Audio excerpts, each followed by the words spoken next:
Olá, aqui Pastor Odivan. Hoje queremos fazer um estudo sobre a carta à igreja de Éfeso, no Apocalipse capítulo 2. Será um estudo um pouco demorado, é mais para quem quer estudar mesmo a Bíblia. Então, se você não tem essa pretensão, pode passar o vídeo, pode ir para outro vídeo do seu interesse. Querendo ficar, esteja à vontade, agradeço assim a sua presença conosco neste vídeo. A carta à igreja de Éfeso em Apocalipse capítulo 2, versículos de 1 a 7. Como que a gente começa a estudar as Escrituras? Para mim, tudo tem que começar com a oração, porque estamos diante de uma palavra eterna do Deus eterno. Jesus disse: passará os céus e a terra, mas as minhas palavras não hão de passar. E como que nós, seres humanos tão limitados, podemos entender a palavra de Deus? Somente com a ajuda do Espírito Santo de Deus. Então precisamos orar. Oremos. Senhor, obrigado por esse novo dia. Obrigado pela oportunidade que temos de estudar a Tua palavra. Obrigado pelas revelações que o Senhor nos deixou para orientar a nossa vida, dar-nos entendimento. Ilumina, Senhor, a minha mente, ilumina a minha vida, tira toda cegueira, toda surdez espiritual, em nome de Jesus. Amém. Bom, dito isso, vamos agora ao segundo passo, a leitura do texto bíblico. Diz assim a palavra do Senhor: e ao anjo da igreja de Éfeso escreve: estas coisas diz aquele que conserva na mão direita as 7 estrelas e que anda no meio dos 7 candeeiros de ouro. Conheço as tuas obras, tanto o teu labor como a tua perseverança, e que não podes suportar os maus, e que puseste à prova os que a si mesmos se declaram apóstolos e não o são. E os achastes mentirosos, e tens perseverança, e suportaste provas por causa do meu nome, e não te deixaste esmorecer. Tenho, porém, contra ti, que abandonaste o teu primeiro amor. Lembra-te, pois, de onde caíste, arrepende-te, e volta à prática das primeiras obras. E se não, venho a ti e removerei do seu lugar o teu candeeiro, caso não te arrependas. Tens, contudo, a teu favor que odeias as obras dos nicolaítas, as quais eu também odeio. Quem tem ouvidos, ouça o que o Espírito diz às igrejas. Ao vencedor, dar-lhe-ei que se alimente da árvore da vida, que se encontra no paraíso de Deus. Muito bem, vamos meditar um pouco sobre esta palavra aqui. Como parte introdutória, vou apresentar alguns pontos que julgo importantes sobre a cidade de Éfeso, a ilha de Patmos e a igreja de Éfeso. A cidade de Éfeso era a mais rica da Ásia Menor, Ela foi fundada no ano 100 a.C. O povo daquela cidade cultuava a Ártemis ou a Diana, na mitologia romana. Ártemis era grega, a Diana era na mitologia romana. Isso está em Atos capítulo 19, versículo 28. A ilha de Patmos era uma ilha de formação vulcânica no arquipélago grego, situada, segundo os livros históricos, na Ásia Menor, a umas 30 milhas ao sul de Samos, uma cidade grega, e tem cerca de 15 milhas de circunferência e nada produz. Era uma importante rota marítima entre Éfeso e Roma. Ali se extraía o sal e era uma colônia penal do Império Romano. Ali iam os prisioneiros políticos, né? O crime cometido por João para estar ali, ele revela no capítulo 1, versículo 9, que era por causa da palavra de Deus e do testemunho de Jesus Cristo. Sim, isto era crime naquele tempo, né? Naquele contexto. Estudiosos disseram que César Domiciano exilou o apóstolo João em Patmos para trabalhar nas minas de sal, como castigo, né, ao seu crime de proclamar a palavra de Deus e testemunhar de Jesus. Porém, os livros também apontam que César Nerva, o que sucedeu Domiciano, soltou João logo em seguida. Por isso, a data provável da escrita de Apocalipse é pós-morte de Domiciano, ou seja, final do primeiro século, a última década do primeiro século, por volta de 95, 96. A igreja de Éfeso inicialmente era composta por judeus. Ela foi fundada por Paulo na companhia de Áquila e Priscila, Atos capítulo 18, versículos de 24 a 28 registra isto. Mas com base no batismo de João, Apolo continuou a obra. Depois, Paulo voltou ali e melhor instruiu a igreja, né, sobre as doutrinas do Senhor. Em Atos capítulo 19, versículos de 1 a 20. Registra também essa passada de Paulo por lá, o retorno de Paulo a Éfeso. Certa vez de Mileto, Paulo mandou chamar os presbíteros da igreja de Éfeso e os admoestou, bem como os advertiu também de que quando ele partisse, falsos mestres, falsos obreiros, falsos apóstolos entrariam na igreja e perverteriam as doutrinas da igreja. Ele chamou lá esses homens de lobos vorazes, né? Atos capítulo 20, versículos 29 e 30. E aí ele exortou a igreja à vigilância. Parece que tudo isso aconteceu, como veremos na carta à igreja de Éfeso, no Apocalipse. Em Éfeso, segundo o estudioso, Paulo escreveu 1 Coríntios, né? Inclusive o capítulo, lindo capítulo sobre o amor, capítulo 13 de Coríntios. A igreja de Éfeso era uma igreja forte no amor aos irmãos e no testemunho de Jesus. A primeira carta aos Efésios, no capítulo 1, versículo carta de Paulo aos Efésios, no capítulo 1, versículo 15, revela isso.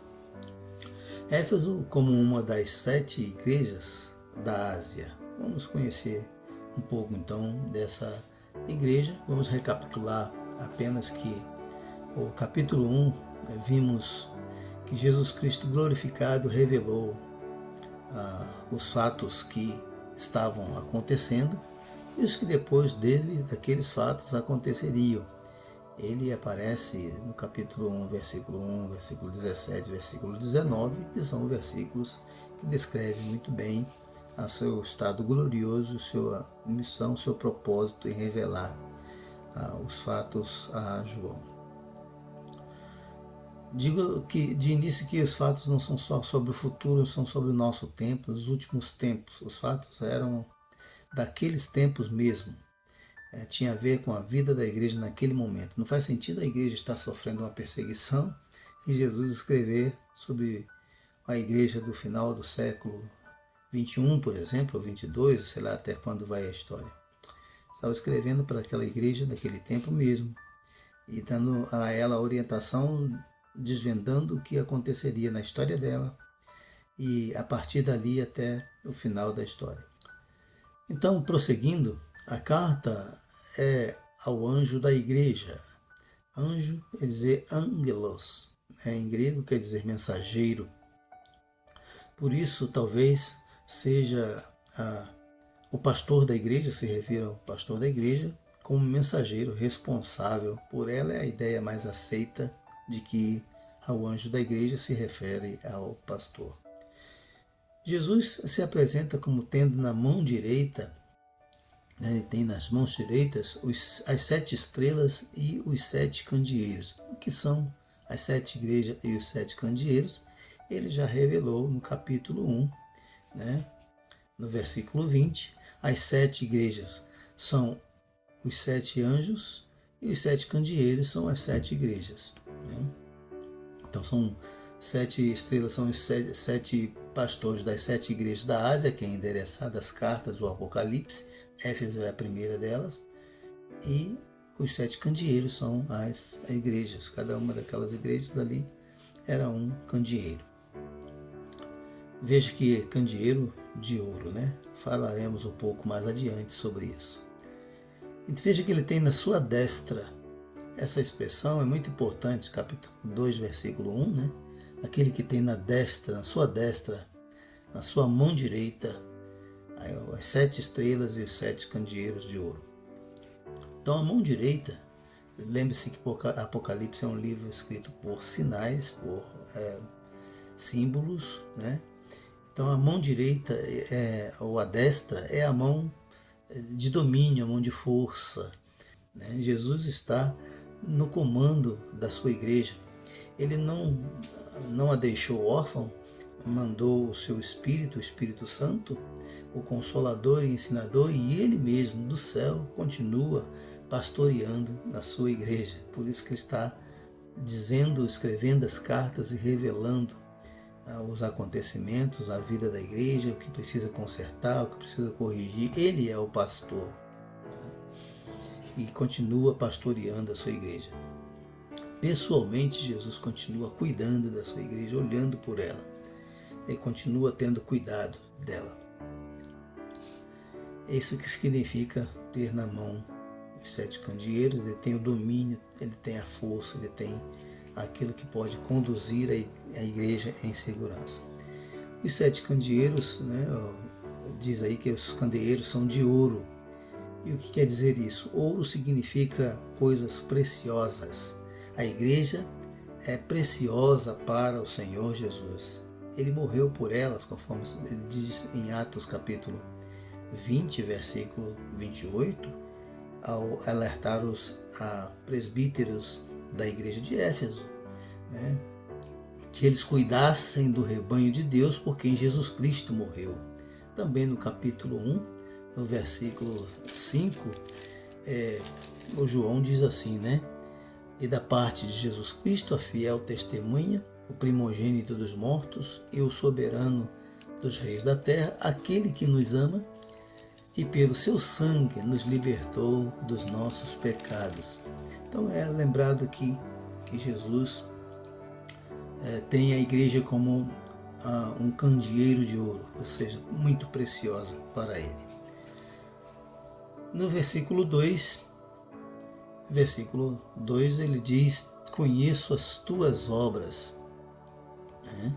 Conheço as tuas obras, tanto o teu labor como a tua perseverança, e o que não pode suportar os maus, e que puseste à prova os que a si mesmos se declaram apóstolos e não são, e os achastes mentirosos. Veja, Jesus Cristo tem visão perfeita e profunda de sua igreja. Ele conhece todas as obras dela, até mesmo aquelas obras ocultas, aquelas coisas ocultas que nós não vemos, né? Não podemos ver, mas ele vê. Ele tem a visão perfeita, ele é Deus, ele é onisciente, conhece todas as coisas. As coisas boas e as coisas ruins. Quais são as obras que ele vê, as obras boas, né? Que ele vê na igreja de Éfeso.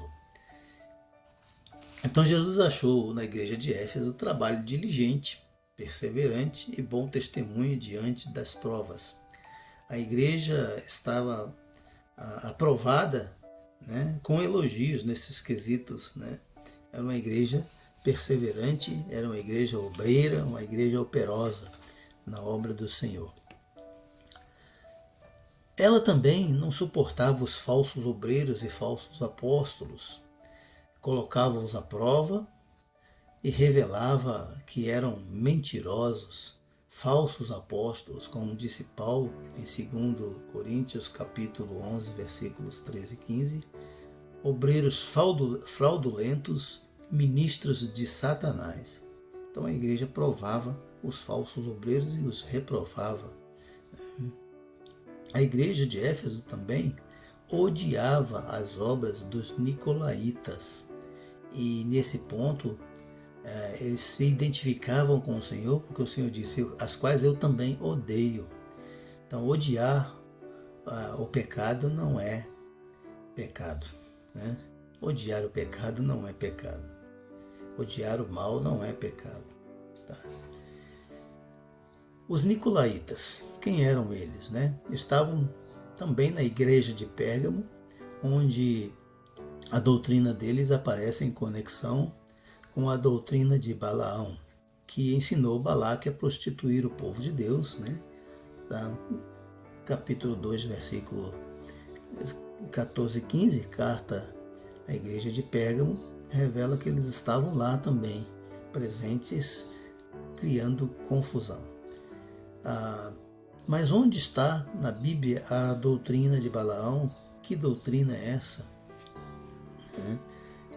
Como podemos provar na Bíblia isso? Então vamos recapitular um pouquinho, né, a doutrina de Balaão, para que a gente possa se situar dentro do texto, saber o que aconteceu aqui também. Veja, gente, é algo lá do Velho Testamento que está acontecendo no último livro da Bíblia, no último relato da história da igreja, né? Então, em Números capítulo 22 até o 24, Balaque, rei dos Moabitas, contratou o vidente Balaão para amaldiçoar o povo de Israel. Ele estava preocupado com o avanço de Israel e queria amaldiçoar aquele povo, para que eles não continuassem ali avançando. Porém, Deus impediu a Balaão de amaldiçoar Israel e, ao invés disso, só poderia abençoar. Visto que a empreitada não estava dando certo, cada um foi para o seu lado. Parece que a história terminou ali, né? E eu digo parece porque antes de partir, ao que tudo indica, Balaão ensinou a Balaque um modo fácil de amaldiçoar Israel. O modo foi registrado em Números capítulo 25, porém só se explica que a ideia teria sido de Balaão no capítulo 31, versículos de 13 a 18. O que aconteceu então no capítulo 25? O plano constituiu em levar o povo a pecar no culto a Baal Peor. Baal Peor significa Senhor Peor. Peor é o nome de uma montanha moabita. O culto a Baal Peor, segundo os dicionários bíblicos, era carregado de promiscuidades e imoralidades sexuais. E, é claro, cheio de idolatria, o que Deus abominava, né? E abomina. E por causa disso, a ira de Deus se acendeu contra o povo de Israel e morreu 24 mil deles. Graças a Finéias, a uma ação de Finéias, interviu lá em Números capítulo 25, né, versículo 9, por exemplo, né, e aí aplacou a ira de Deus contra o seu povo e parou a matança, mas morreram 24 mil, está registrado lá. Fora essa conexão com Balaão, nada se sabe dos nicolaítas fora do Apocalipse. Então, recapitulando o que vimos até aqui e apontando para os próximos versículos, Jesus glorificado revela que conhece as obras da igreja, encontra nelas virtudes e fraqueza, chama ao arrependimento e promete bênçãos aos vencedores. Qual a fraqueza da igreja de Éfeso? Onde foi que ela caiu?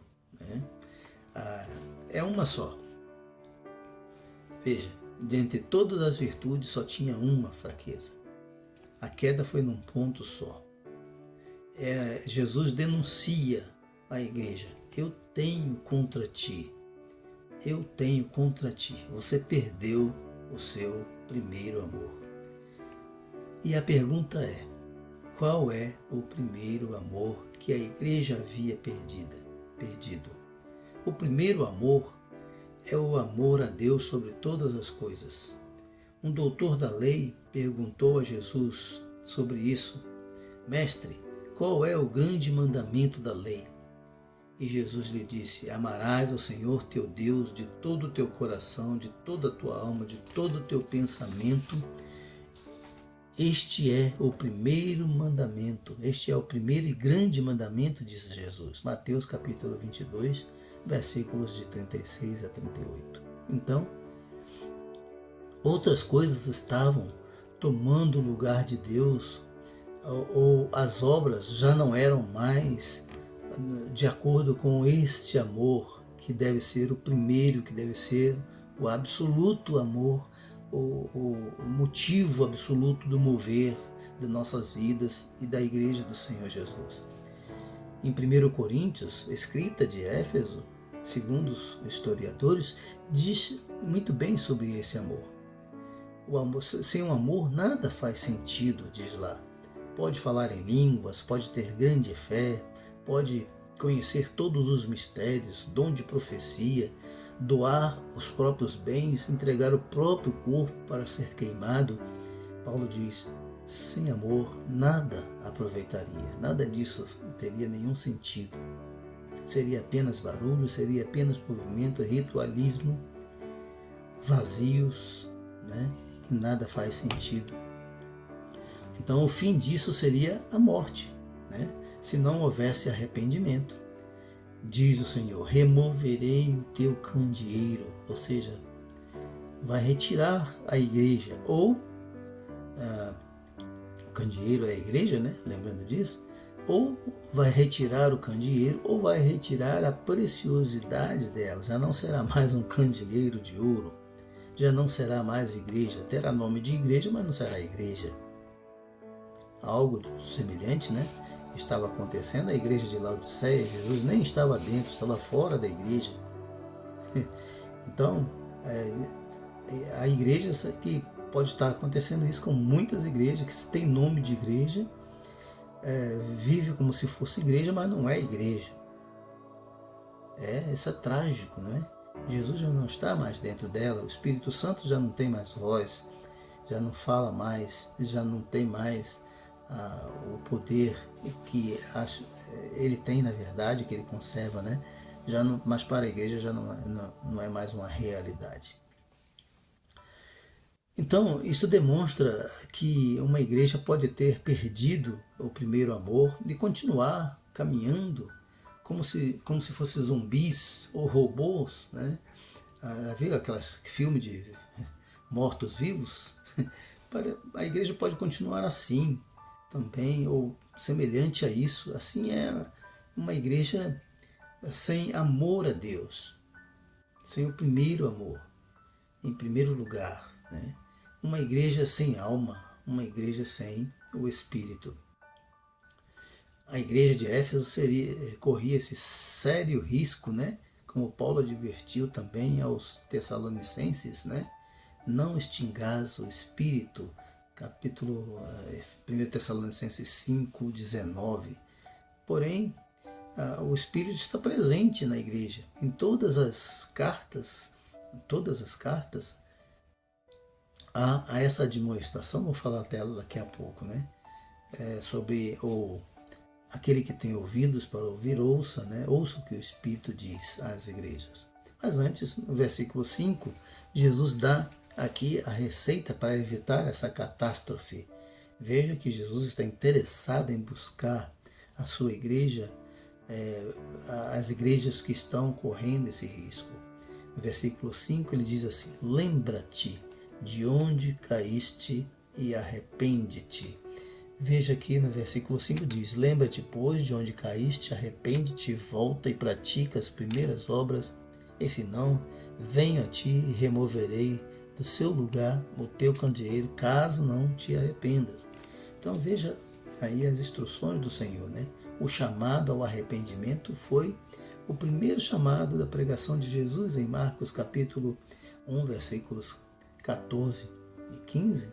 Depois que João foi preso, Jesus começou a pregar e esse foi o primeiro chamado: arrependei-vos e crede no Evangelho. E continua permanentemente. Somos sempre chamados ao arrependimento. Nós sempre teremos alguma coisa que nos arrepender e confessar diante de Deus. Sempre teremos algo que nos leve a pedir perdão, buscar os recursos da graça de Deus, e graças a Deus porque há esses recursos, né? Veja lá, 1 João capítulo 1, versículo 9, e se confessarmos os nossos pecados, Ele é fiel e justo para nos perdoar os pecados e nos purificar de toda injustiça. Nós temos um advogado perante Deus, que é Jesus Cristo, para nos defender, para nos reconciliar com Deus. Mas veja o que os verbos do versículo 5 que acabamos de ler: lembra-te, arrepende-te, volta, pratica.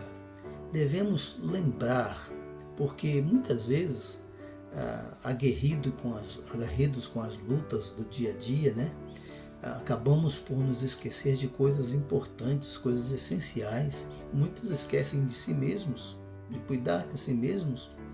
Outros esquecem da família.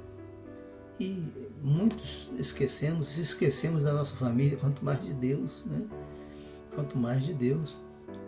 Esquecemos de Deus, de dar a Deus o seu devido lugar. Fazemos as coisas mecanicamente, fazemos as coisas ritualisticamente, fazemos as coisas automaticamente.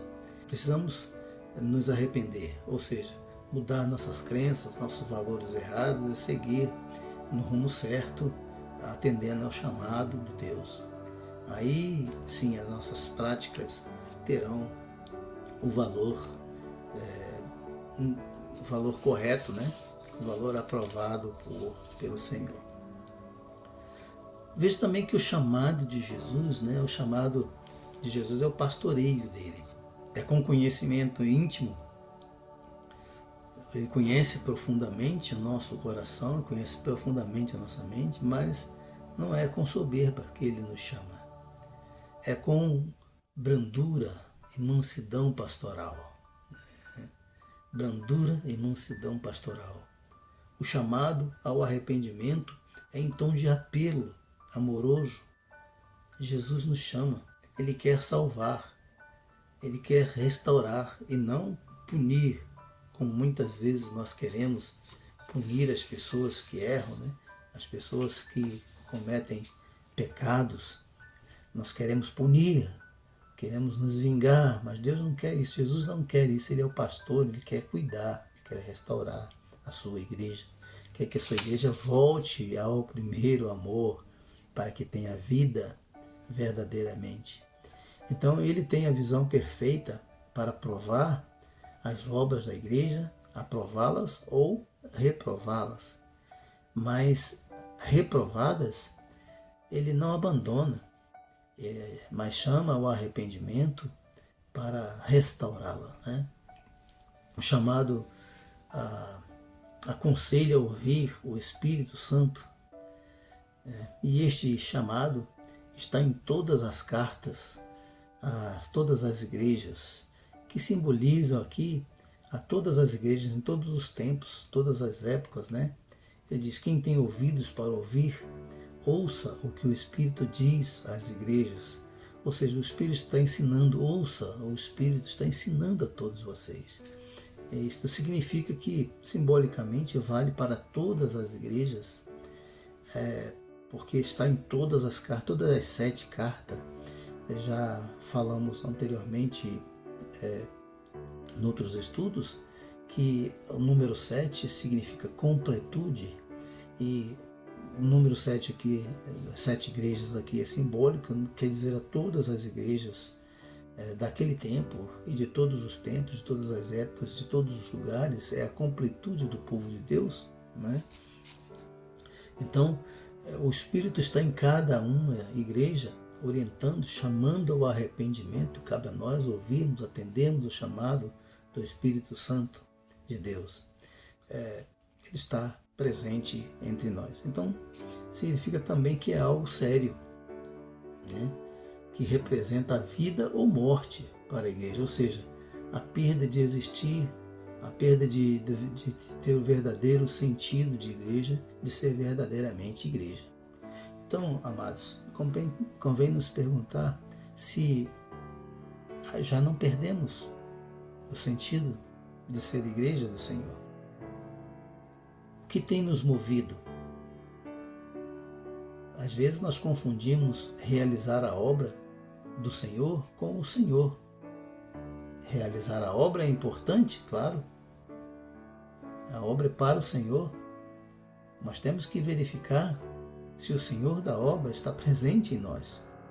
Se Ele é que está nos movendo, se o amor a Ele é que está nos movendo, né? Talvez muitas igrejas já tenham perdido sentido e talvez por isso há muita apatia com respeito à igreja. Nós temos que perguntar isso. Será que ainda somos igreja? Será que já não perdemos o nosso primeiro amor? Será que não é hora de voltar? Jesus nos chama. Jesus nos chama a voltar a Ele o tempo todo. Então, o que a igreja deve zelar, primeiramente e acima de tudo, é sobre o seu amor, verificar. Ainda estamos amando ao Senhor? Por que estamos fazendo isso? Estamos fazendo? Por que estamos realizando o que realizamos? Por que o coral canta? Por que evangelizamos? Por que pregamos? Por que nos reunimos periodicamente? Por que temos os nossos ritos? Então nós precisamos questionar isso, né? Para não corrermos o risco de sermos uma igreja que já não é mais igreja, apenas tem nome de igreja. Bom, essas foram as meditações sobre Apocalipse, carta a Éfeso. Que Deus nos abençoe.